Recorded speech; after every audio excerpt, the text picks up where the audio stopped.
Hoje nós falaremos de Inácio de Antioquia. Inácio de Antioquia foi um bispo da igreja nessa cidade, na Síria, e mais ou menos no ano 110 depois de Cristo, ele foi preso pelo imperador Trajano na sua cidade de Antioquia e foi conduzido por alguns soldados romanos até Roma para ser entregue às feras. Então, em seu trajeto, ele passou pela Ásia Menor, hoje é a Turquia. E como ele foi assistido por muitas igrejas e bispos e assim adiante, em sua trajetória, ele escreveu algumas cartas a igrejas desta região. As 6 cartas são dirigidas aos Efésios, aos Magnésios, aos Tralianos, aos Filadelfienses, aos Esmirniotas, uma carta aos Romanos e uma ao bispo Policarpo, da igreja em Esmirna. Um tema importante nas cartas de Inácio, principalmente na carta que ele escreve aos Romanos, é o tema do martírio. Naquela época, o cristianismo era marginalizado e já havia cristãos que eram presos ou que tinham sido mortos por causa da sua fé. Inácio, portanto, ele se insere nesse grupo. Inclusive, uma das afirmações de Inácio em suas cartas é que ele finalmente será discípulo de Jesus. Para seguir o mestre, ele acha que ele se tornará plenamente discípulo quando ele seguir o exemplo de Jesus e ser morto pelo nome de Jesus. Quando ele escreve aos Romanos, tentando impedi-los de ajudá-lo a se salvar do martírio, ele diz assim: escrevo a todas as igrejas e anuncio a todos que de boa vontade morro por Deus. De boa vontade morro por Deus, caso vós não me impeçais de o fazer. Eu vos suplico que não tenhais benevolência inoportuna por mim. Deixai que eu seja pasto das feras, por meio das quais me é concedido alcançar a Deus. Sou trigo de Deus e serei moído pelos dentes das feras, para que me apresente como trigo puro de Cristo. O martírio é um tema que ele foi muito discutido no período da Igreja Antiga, quando a Igreja ainda era marginalizada e perseguida, porque muita gente se sentia motivada a se entregar como cristão, mas depois voltava atrás quando passava pela tortura, pelo sofrimento. Então a Igreja começou a colocar certa ordem, dizendo, por exemplo, que a pessoa não deveria ir até as autoridades e dizer que era cristã. Agora, se ela fosse acusada, que ela desse a razão de sua fé ali, mesmo à custa de sua vida. Mas nesse momento, estamos num período inicial em que a igreja começa praticamente a tratar desse tema do martírio. O que é interessante no bispo Inácio é a sua fé, a sua firmeza. Mesmo diante da ameaça das feras, ele se entrega totalmente à sua fé, a Deus, e com isso ele se vê como discípulo de Jesus trilhando o caminho do Mestre mediante o sofrimento e a morte. Um outro tema fundamental nos textos de Inácio de Antioquia, e eu creio que é ainda mais importante nesse sentido e mais relevante para nós hoje, é o tema da união, da unidade da igreja. O bispo Inácio vive num contexto em que o cristianismo é heterogêneo em seus grupos religiosos. Existem muitos grupos, muitas igrejas, muitos tipos diferentes de cristianismo. A pesquisa atual tem demonstrado isso. E é nesta amálgama religiosa cristã que o bispo Inácio vai levantar a bandeira da unidade da igreja. Qual é o fator desta unidade? Primeiramente, ele considera que a igreja é una. Por exemplo, na carta que ele escreve aos esmirniotas, ou seja, aos cristãos que viviam em Esmirna, ele faz a seguinte afirmação: segui todos ao bispo como Jesus Cristo segue ao Pai, e ao presbitério como aos apóstolos. Respeitai os diáconos como a lei de Deus. Sem o bispo, ninguém faça nada do que diz respeito à igreja. Considerai legítima a Eucaristia realizada pelo bispo ou por alguém que foi encarregado por ele. Onde aparece o bispo, aí esteja a multidão. Do mesmo modo que onde está Jesus Cristo, aí está a Igreja Católica. Até hoje, a primeira pessoa a usar essa expressão Igreja Católica foi o Bispo Inácio. É o que nós sabemos até hoje pela documentação. Ou seja, Igreja Católica é a igreja que está de acordo com o todo, é a Igreja Universal. O Bispo Inácio, ele confessa que há apenas uma igreja que vem dos apóstolos, uma igreja cristã. Neste caso, vamos pensar na realidade de Inácio, multiplicidade religiosa, e a partir daí é que nós temos uma visão de que há um povo de Deus. Inácio, ele enfatiza como sinal de unidade visível dessa igreja o papel, a pessoa do bispo. O bispo seria o pastor da comunidade.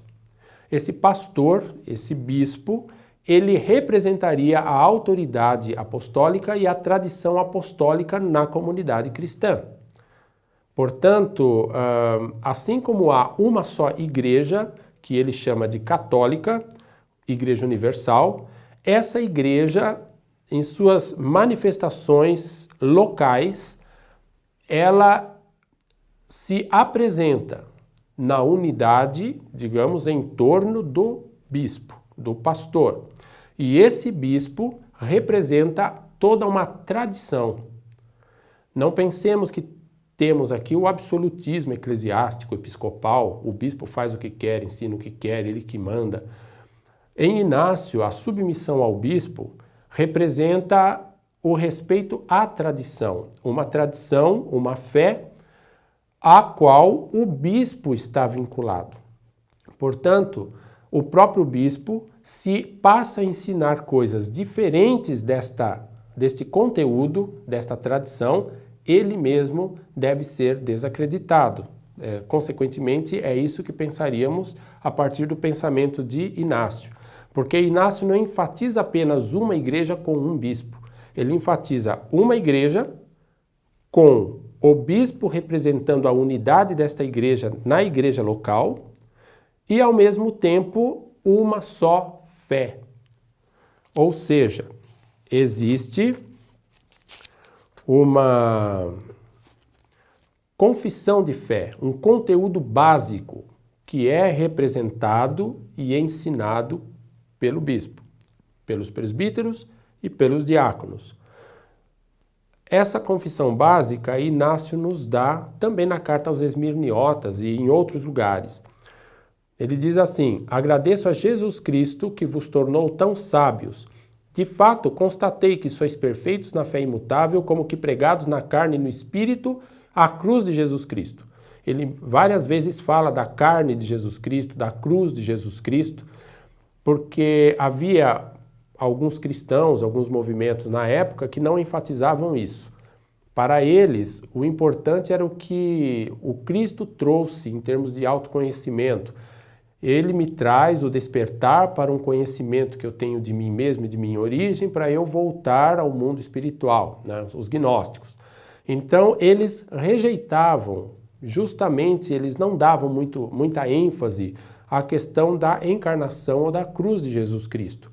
Inácio, ao contrário, ele enfatiza isso como elemento central da nossa fé. Tanto que o próprio martírio, de alguma maneira, do cristão, é a extensão e a concretização e a sua identificação com a morte do próprio Senhor Jesus. Então é nesse sentido que Inácio ele representa o cerne da fé apostólica. E ele diz assim: estais plenamente convencidos de que nosso Senhor é verdadeiramente da descendência de Davi segundo a carne, filho de Deus segundo a vontade e o poder de Deus, nascido verdadeiramente da Virgem, batizado por João para que toda a justiça fosse cumprida por ele. Ele foi realmente pregado por nós em sua carne, sob Pôncio Pilatos e o tetrarca Herodes. Vejam que aqui nós já temos elementos básicos, essenciais do que depois seria o credo apostólico. Na época de Inácio, as igrejas já estão formulando esses elementos básicos em forma de confissão de fé, de confissão batismal, porque a preocupação era em afirmar qual seria a fé apostólica. Enquanto outros diziam que o importante é viajar ao sétimo céu, é ter experiências espirituais, é voltar ao mundo espiritual quando se desencarnar, sair desse corpo, as igrejas estavam preocupadas na ênfase central. Primeiro, quem é Jesus? Se Jesus é ser humano, ele é carne, uma carne que foi pregada na cruz, que nasceu de uma mulher, da Virgem Maria, que viveu num contexto histórico de Pôncio Pilatos e Herodes. Então, a partir daí, a consciência das igrejas está voltada cada vez mais para uma identidade com esse Jesus que, ao mesmo tempo que é ser humano, é Deus. Para Inácio, esse cerne, esse miolo teológico é o fundamento apostólico que sustenta a confissão e a identidade da Igreja Católica. E o bispo é alguém que representa essa tradição e essa teologia. Portanto, o bispo é sinal de unidade da igreja local e, consequentemente, aquilo que a igreja confessa em termos de teologia, de fé, aquilo também a identifica como uma só igreja. A igreja una e católica. A unidade da igreja também é representada para Inácio pelo fato de haver uma só Eucaristia. A palavra Eucaristia significa ação de graças. Paulo, normalmente, quando escreve em suas cartas às igrejas, aos coríntios, enfim, ele diz, sou grato a Deus, agradeço a Deus. Ele usa o verbo Eucaris, ele diz Eucaristó, né? Eu sou grato a Deus por vocês e assim adiante, pelo desempenho de vocês e assim adiante. Então, o termo Eucaristia significa ação de graças. Esse termo é aplicado ao que nós chamamos Santa Ceia, porque no contexto vinculado a este rito em que celebramos a morte do Senhor, o seu corpo rasgado, o seu sangue derramado, a igreja tecia orações de ação de graças. Por exemplo, um documento muito antigo chamado Didaquê, que também vem da Síria, ele traz algumas dessas orações. Uma delas diz, graças te damos, Pai Santo, pela santa videira de Davi, teu servo, que nos deste a conhecer por Jesus, teu servo. Graças te damos, no contexto da consagração do pão e do vinho, no contexto da Santa Ceia, então se fazia orações de ação de graças. E aí a igreja usa esse termo técnico Eucaristia. Normalmente os protestantes, os evangélicos, denominam o rito como a Santa Ceia. Na carta que ele escreve aos irmãos em Filadélfia, a igreja de Filadélfia, ele diz o seguinte: primeiro, afastai-vos das plantas más, que Jesus Cristo não cultiva, porque elas não são plantação do Pai. Isso não significa que encontrei divisão entre vós, mas é uma seleção. Com efeito, todos aqueles que são de Deus e de Jesus Cristo, esses estão também com o bispo. A preocupação de Inácio pela unidade da igreja. Aqueles que arrependendo-se vierem para a unidade da igreja serão também de Deus para que sejam vivos segundo Jesus Cristo. Não vos enganeis, meus irmãos, se alguém segue cismático, não herdará o reino de Deus. Se alguém caminha em conhecimentos estranhos, esse não participa da paixão, ou seja, do sofrimento de Cristo. Preocupai-vos em participar de uma só Eucaristia. Portanto, vinculado ao bispo e vinculado à tradição representada pelo bispo, à fé representada pelo bispo, agora Inácio diz, podemos participar da Eucaristia e isto significa participar da paixão do Cristo.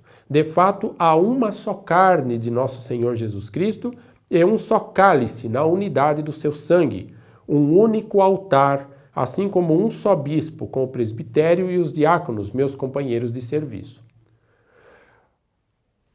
Pensemos que todos esses elementos em Inácio de Antioquia, eles querem conduzir os cristãos para uma vida na unidade.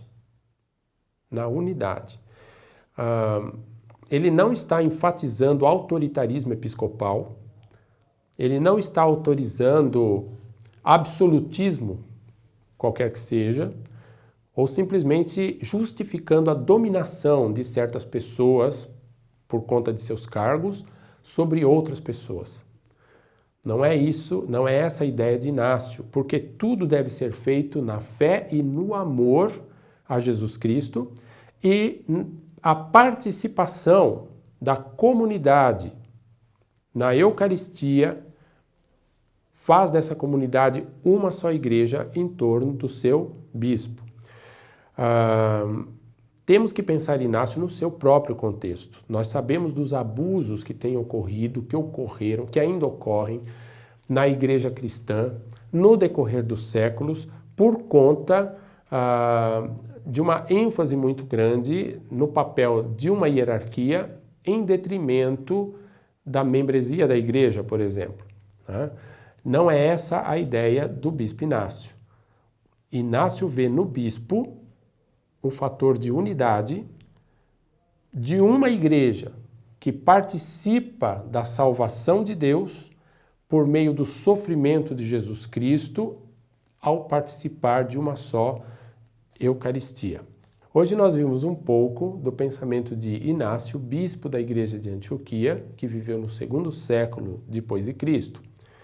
E vale somente ressaltar que o que é muito caro, o que é muito valioso nos escritos de Inácio é o tema, além de outros temas importantes, como o do martírio e assim adiante, mas é o tema da unidade da igreja. Que nós possamos refletir a respeito e buscar essa unidade naquilo que for possível para nós. Até a próxima reflexão de Teófilos.